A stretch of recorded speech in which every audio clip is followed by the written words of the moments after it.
briefly, I wanted to talk to you about something that you may hear divergent opinions, and that's okay. Some people may tell you, oh, you have to be able to write like John Williams and Hans Zimmer and Thomas Newman and Genki Excel and whoever, Alexander Desplat, whoever is the composer of the day. And that's true. That's the truth. You, as a media composer, you have to have the facility to emulate beautifully and fluently other composers' style. That's how you get library jobs. That's how you get a job situation as an assistant to an established composer, because most likely you'll be asked to compose in their style. That's a very good skill to have.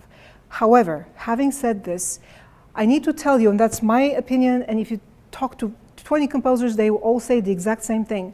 If you really want to grow as an artist and build a viable career as a film composer, game composer, TV composer, you do have to have a very strong individual style, individual attitude, something that's very uniquely personal about you, something that sets you apart from the ocean of competitors, because it's a very competitive business.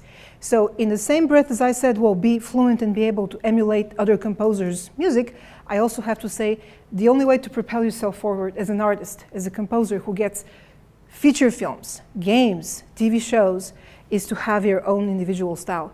Then the question, a difficult question that's not really talked about often is how do you build an individual style? It's a journey. It does not happen overnight. It happens over years, maybe even a decade.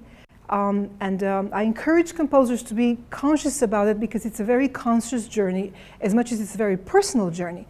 So it begins with who you are as a person, your personal identity, your formative musical influences in your childhood, your memories. All composers deconstruct and reconstruct musical memories that we've had since childhood.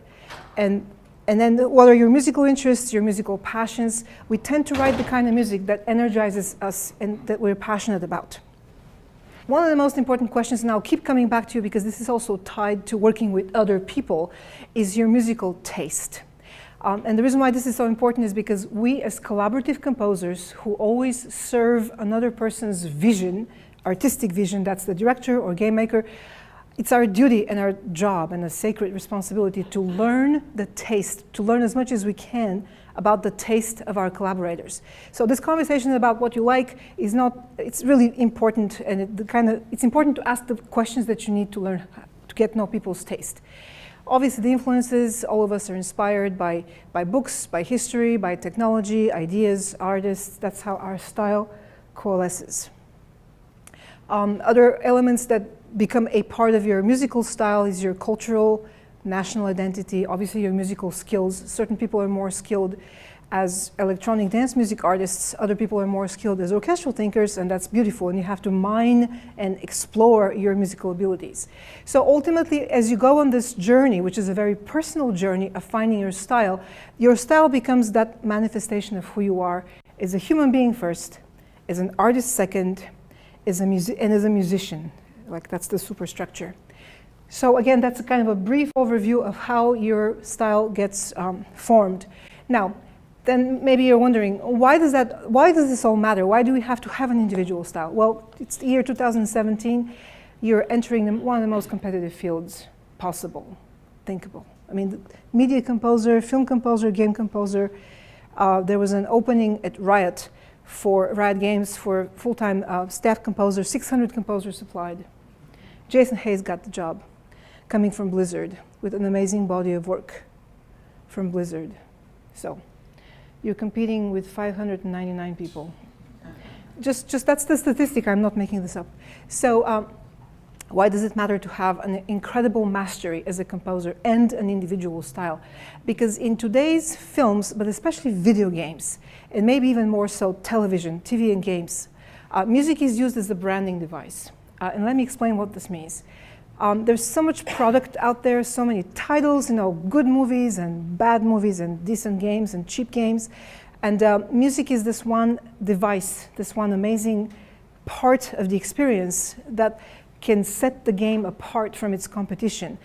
In game, especially in game scoring, we compose very specific music. specific in style, in tone, in arrangement, in thematic ideas that fits that game perfectly and really belongs to the game and is not interchangeable. That's a really important idea.